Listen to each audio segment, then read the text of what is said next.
Сайн байцгаана уу? Та бүхэнд өнөөдрийн мэндийг хүргэе. Экострогчос бэлтгэн хүргэдэг лабкастын тусгай дугаарыг үндэсний итгэмжлэлийн төвөөс хүргэж байна. Ус ундаа гурил будаа гэх мэтчлэн өдөр тутамд хэрэгэлдэг бараа бүтээгдэхүүн бидний биед хор хөнөөл учруулдаг болов. Түр засаг маань энэ бүхэнд хэрхэн хяналт тавьдаг бол энэ бүхний хариултыг эндээс хайцгаая. За ингээд мэрэгжилтнүүдийн ажлын нэг өдөр хэрхэн өрнөдгийг та бүхэнд сонирхуулъя. За сайн байцгаана уу?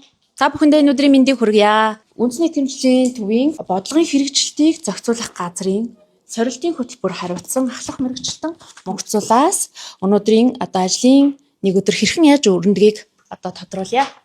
Баярлалаа бүгдний өнөөдрийн мэндийг хүргэе. Намайг Монголцуулдаг. Миний нэг өдөр бол би ерөнхийдөө өглөө ажилдаа нэг 7-аас 7:30 хооронд ирдэг. Ирээд хамгийн түрүүнд яг 3 юм л хийдгийг. Нэгдүгээр талаар нэг цагаа бэлтэн.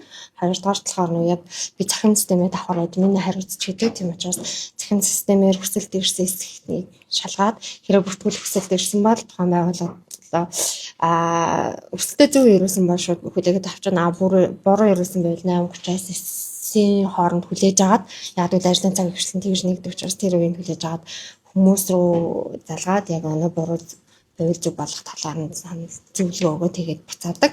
Хэрвээ итгэмжлүүлэхээр хүсэлт гаргасан байвал итгэмжлүүлэхээр хүсэлт гаргасан бүртлүүдийн нэг бүрчил шалгаж үздэг. Жишээлх юм бол одоо энэ дээр би тэгэхээр манайх ингээд 2025 оноос эхлээд ерөнхийдөө захин систем рүү ингээд шилжээд эхэлчихэж байгаа. Энэ дээр бүх итгэмжлэлийн процессуудаа бол ингээд захин хэлбэр рүү шилжүүлээд одоо цаасан хэлбэрээс татгалзаад нэгдэлтэй бас хүмүүсийг нэг цаг цаавыг хэмнэх үүднээс дээрээс нь процесс хаана яаж явж байгаа тал дээр нээлттэй мэдээлэлтэй байх талаар захин системийг нэвтрүүлж байгаа. Хэрэг бүрэн ирүүлсэн тохиолдолд албан бичиг нь хүлээж аваад яг албан бичиг хариуцсан зохион удирдлагын газрын мэргэжилтэнд хүлээлгэж өгөөд бусад бичгээр нь тэдэг хүлээж аваад аргатай. Тэгмэд газрын дараагаас цаашаага хариуцсан мэргэжилтнүүд рүү яг хөтөлбөрийн чиглэлээр баримтж өгдөг хүлээлгэж өгдөг. Өдөр тутамдаа л ерөнхийдөө бол энийхээ дээрээс нэмээд байгууллагуудаас ирсэн тайлан, үйл техникийн тайлан болон бусад тайлангуудтай танилцуулж тодруулах зүйлээр эргэж холбогдох тайлан бичиг техник орны хуралцаан байгуулах гэх мэтчлэнгийн ажлыг хийдэг.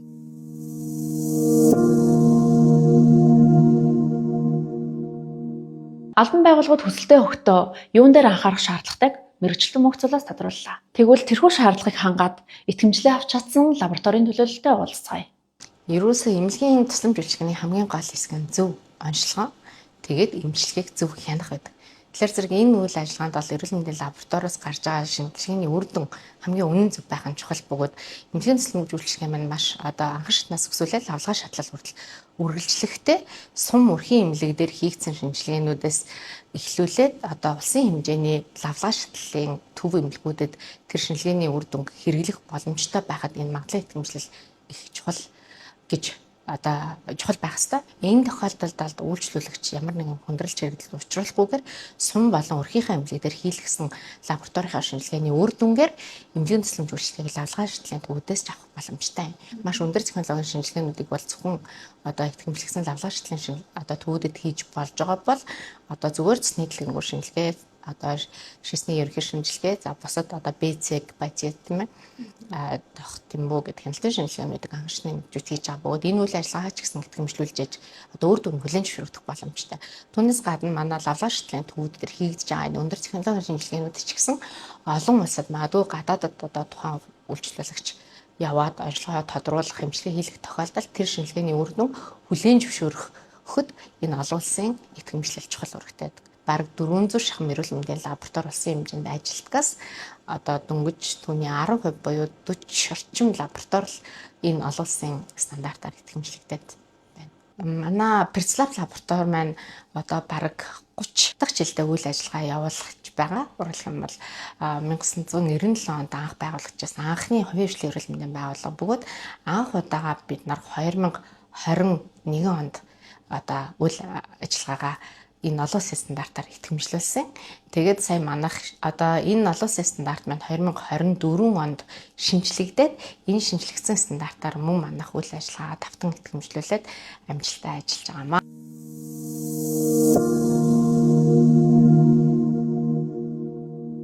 Баталгаажуулалтын хөтөлбөр хариуцсан ахлах мэргэжилтэн уламж заяад энэ өдрийн мэндийг хүргэе. Баярлалаа. За өдөр нь хэрхэн өрнөж байна? За ерөнхийдөө бол өнөөдөр баталгаажуулалтын байгууллагын техникийн орооны хурал төлөвлөгдсөн байсан. За тэгээд энэ дээр бол 3 асуудлаас 2 асуудал нь бол би өөрөө хэрэгжиж яваад итгэмжлэгийн үнэлгээг хийсэн. За тэгээд тэрнийхээ презентацийн танилцуулгыг бэлтлээ. За тэгээд одоо итгэмжлэгийн тушаал гарсны дараа итгэмжлэг хүрээний ямар байх вэ гэдэг дээр хүрээн дээр нийлүүлэх бас ажилласан. За тэгээд одоо бас надад үлдсэн цагт 2000 гадаад орны итгэмжлэгийн байгууллагаас итгэмжлэгдсэн. За Монгол улсад үйл ажиллагаа явуулах байгаа байгууллагын бүртгэлийн асуудал байгаа. Тэрэн дээрээ суугч байна. Тийм. За ерөнхийдөө бол стандарт техникийн зохицуул тохирлын үнэлгээний итгэмжлийн тухай хууль байгаа. За энэ дээр болохоор хүн малын эрүүл мэнд, хүрээлэн буй орчинд хохирол учруулж болзошгүй бүтээгдэхүүн үйлчлэгийг бол заавалжгүй тохиролд хийн баталгааг хамруулна гэсэн юм байдаг. За тэгээд тохирлын баталгаа гэж юу хэлээд байна гэхээр одоо хамгийн энгийн жишээ гэх юм бол та ямар нэгэн байгууллагаас одоо дэлгүүрээс ундаа ус авлаа гэхэд тэр ус маань өөрөө чанарын шаардлага хангасан уу үгүй гэдэг дээр өөрөө асуулт тавьж явах хэрэгтэй. Тэнгүүд тэр чанарын шаардлага хангасан гэдгийг аль одоо нэг хүн ч юм уу те мах ч юм уу одоо байлаа гэж бодоход хүн махыг хараад за энэ улаан өстой гоё шинэ мах харагдаж ингээд энэ болохоор өөрөө тэр үнэхээр мах чанарын шаардлага хангасан уу гэдгийг илтгэхгүй маа. Энэ дээр бол сорилтын лаборатори улмаар баталгаажуулалтын байгууллага бол тохирлын гэрчлэгээ буюу бүтээгдэхүүний эхлээд түүхий эдээс нь одоо үйлдвэрлэлийн процессд орно. За тэгээд үйлдвэрлэлийн процессын орцоос нь ахуулаад эцсийн бүтээгдэхүүн хүртэл. За тэгээд тэрний дундталд нь ажиллаж байгаа ажилтан, тоног төхөөрөмж, за үйлдвэрлэлийн зохион байгуулалт нь өөрөө чанарын шаардлага хангасан байна уугүй гэдгийг үзэж агаад за энэхээр энэ бүтээгдэхүүн эцсийн бүтээгдэхүүн энэ мах бол үнэхээр шаардлага хангасан байна гэж үзээд тохирлын гэрчлэгээ болгодог процесс гэдэг. Энийг болохоор баталгаажуулалт гэж байгаа. За тэгээд гадаад орны итгэмжлийн байгууллагаас сая нөгөө итгэмжлэгдсэн тохирлын үнэлгээний байгууллага гэж байна. Манай улс болохоор харилцан хүлээн зөвшөөрөх хэлэлцээрт нэгдсэн. За энэ нь болохоор Уругвай хэлэлцээрээс улбалаад дэлхийн худалдааны дах техникийн саатдгарыг буруулах хэлэлцээргээд WTO-ийн TBT гэдэг Technical Barriers to Trade гэсэн хэлэлцээр эдгийн. Тэгээд тэрний дагуу олон улсын байгууллагууд нийлж агаад энэ ерөнхийдөө итгэмжлийн тогтолцоог анх бий болгоод за энэ яаж байгаа гэхэлэр одоо нөгөө нэг сая хэрэг та тэгвэл экспортлогч ч юм уу нэг бүтээгдэхүүн үйлдвэрлэгч байгаад гадаад улсад бүтээгдэхүүнийг экспортлох гингүүд нөгөө цаад улс чинь таны бүтээгдэхүүн дээр чинь сорилт явуулна. Одоо сорилтын лаборатори руу очиход баахан цаг зав бүх зөндөө олон одоо зарцуулдаг учраас та хэрэг эх орондоо чанарын шаардлага хангасан гэдгийг нотолж чадах юм бол таны бараа бүтээгдэхүүний чинь шууд хүлээн зөвшөөрье гэдэг нөхцөлийг ерөнхийдөө бүрдүүлээд энэ улмаар одоо тэр худалдаанд саадтарыг бууруулж байгаа гэсэн үг юм.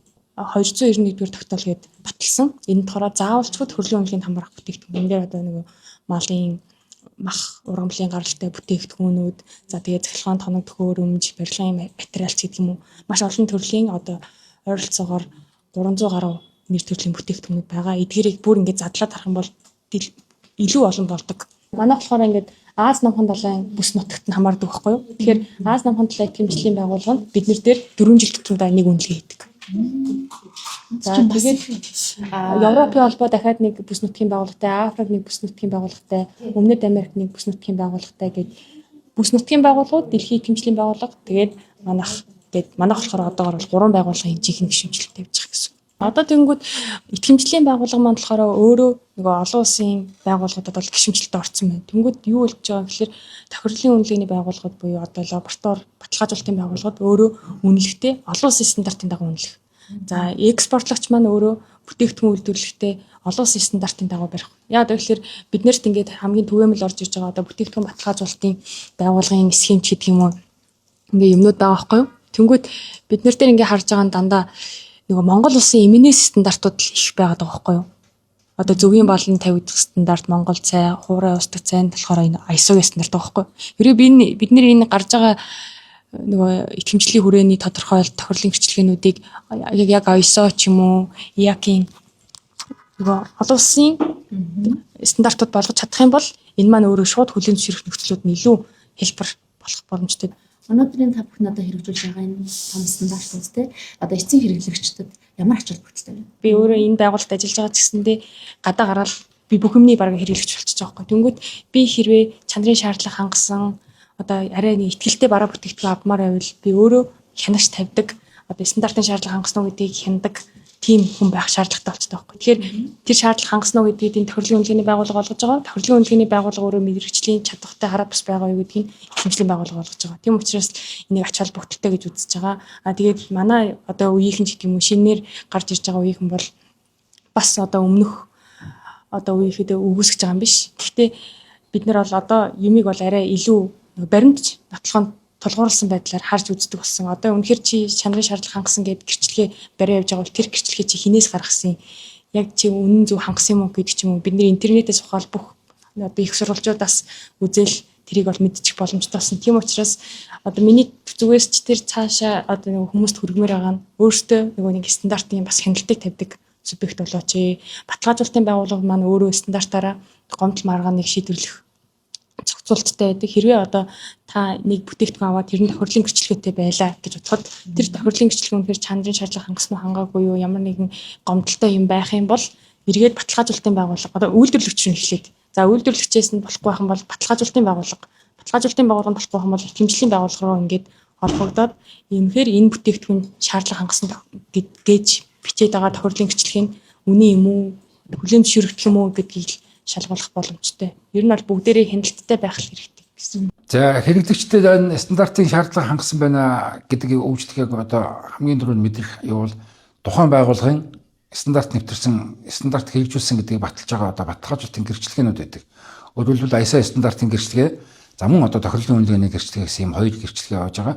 Баталгаажуулалтын тэмдгүүдийг одоо ISO стандарт нэвтрүүлсэн байгууллагууд маань өөрийн зар сурталчилгаа, маркетинг болон бусад одоо вебсайт, олон нийтэд харилцах одоо захим сувгуудаараа мэдээлж явж байдаг. За мөн тохирлын гэрчлэгийг бол одоо бүтээгдэхүүн шошго болон одоо бас маркетингт ашиглаж явдаг. Тэгэхээр эндээс нь бол одоо тухайн байгууллагад стандартын гэрчлэгээ, стандартын шаардлага хангасан байна уу, стандартыг хангаад гэдэг гэрчлэгээ авч чадсан байна уу гэдэг нь бол одоо эндээс бол харагдаад явж байгаа. За үндэсний итгэмжлэлийн төв маань одоо энэ тохирлын үнэлгээний байгууллагуудыг одоо баталгаажуулж итгэмжлэгддэг одоо итгэмжилж гэрчлэгээжүүлдэг юм одоо Монгол улсын төрийн байгууллага үндэсний итгэмжлэлийн төвд одоо манай байгууллага болон бусад одоо энэ тохирлын үнэлгээний байгууллагууд маань өөрийнхөө чадамжийг нотолж одоо энэ баталгаажлалтын аудит их чадамжтай аудитортай байгууллагатай болох гэдэг юм үндэсний хандсны үндсэн дээр одоо энэ итгэмжлэлд хамрагдаад энэ үйл ажиллагааг явуулах хэрэгтэй болдог юм байгууллага. За Q-Certif гээд тохирлын үнэлгээний байгууллага манай компани маань 2020 онд үүсгэн байгуулагдсан. За 2021 онд одоо үндэсний итгэмжлэлийн төвөөс анхныхаа итгэмжлэлийг авч ирсэн. Өөрөөр хэлбэл ISO 9001 чанарын менежментийн тогтолцоо стандартаар бол одоо итгэмжлэх аваад бол одоо менежментийн тогтолцооны стандартыг бол баталгаажуулж гэрчлэг болгож эхэлсэн. За үүний дагуу бол одоо бид нэр аж ахуйн нэгж байгууллагуудын үйлчилгээ, зам үйлдвэрлэж байгаа бүтээгдэхүүн үйл явцыг бол одоо баталгаажуулж тохирлын гэрчлэгээ бол олгож байгаа.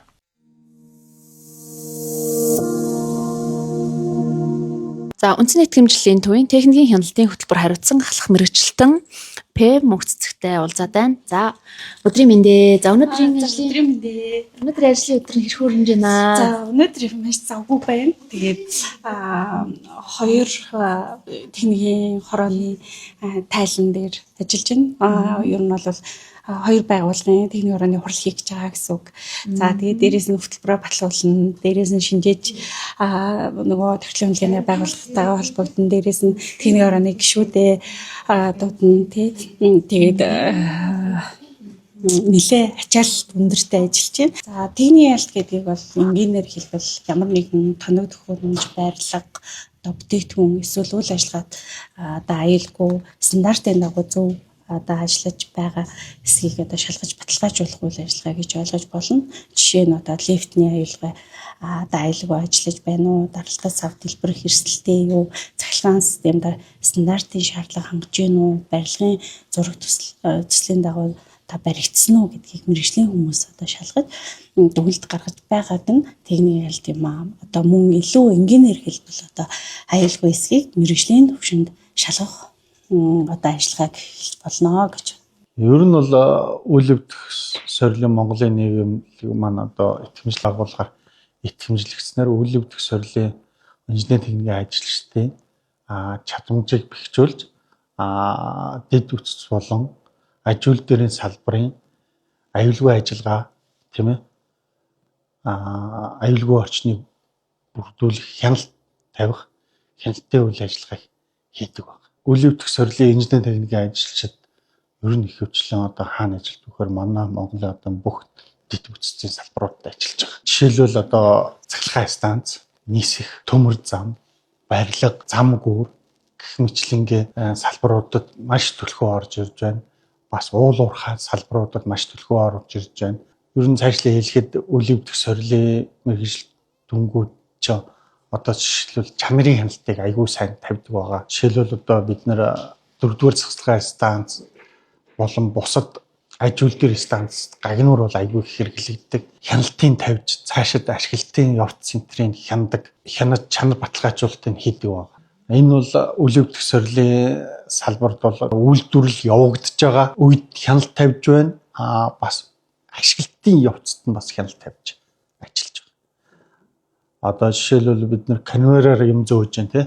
Тэр конвейер чи одоо замдаа тасрах, гэмтэх, аюул гарах юм бол хүн ажиллаулж байгаа хүн гэмтэх тийм ээ. Тэр конвейераар явж байгаа бүтээгдэхүүн одоо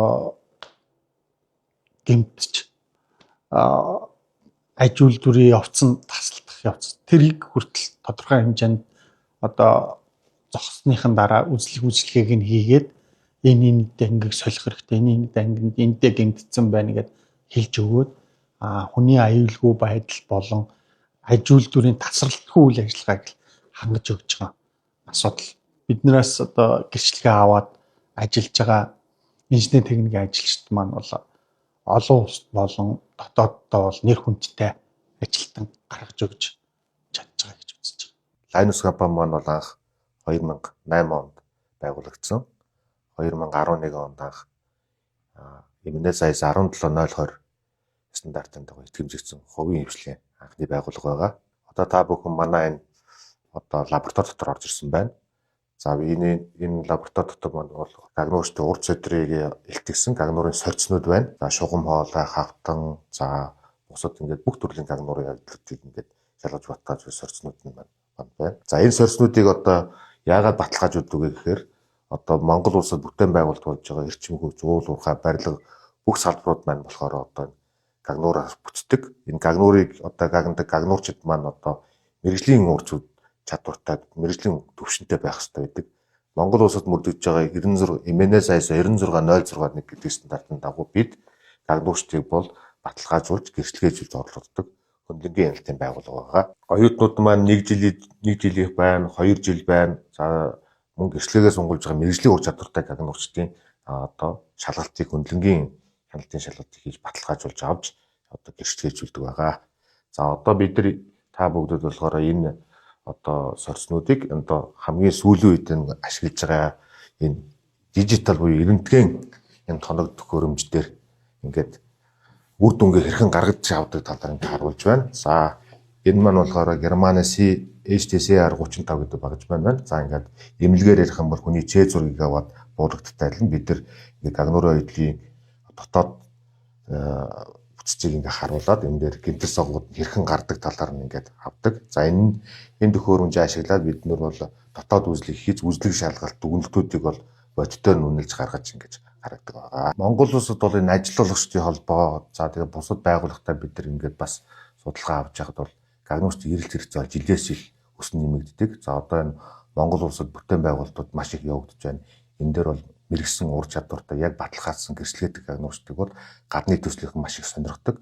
За энд бол бид нар бас бэлдээд гагнуурчдын ур чадвар гэрчлэгээжүүлэх бас мөн итгэмжлэлийн лабораториуд нь идэвхтэй орж сурталчлах тийм ээ энэ ажил дээр бас маш төлхөө ингэж ажиллаж байгаа.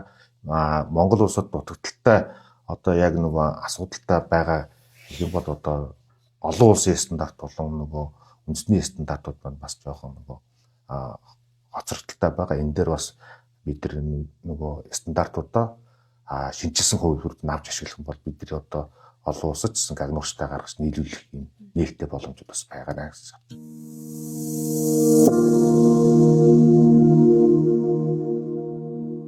За дараагийнхаа мэрэгчлэлтэнтэй уулзъя. За энэ хүн бол хэмжилзэн хөтөлбөр хариуцсан ахлах мэрэгчлэлтэн очрох юм. За хэмжилзэн гэхлээр яг юу хариуцж байна? Энэ талаараа дэлгэрэнгүй тайлбарлаач.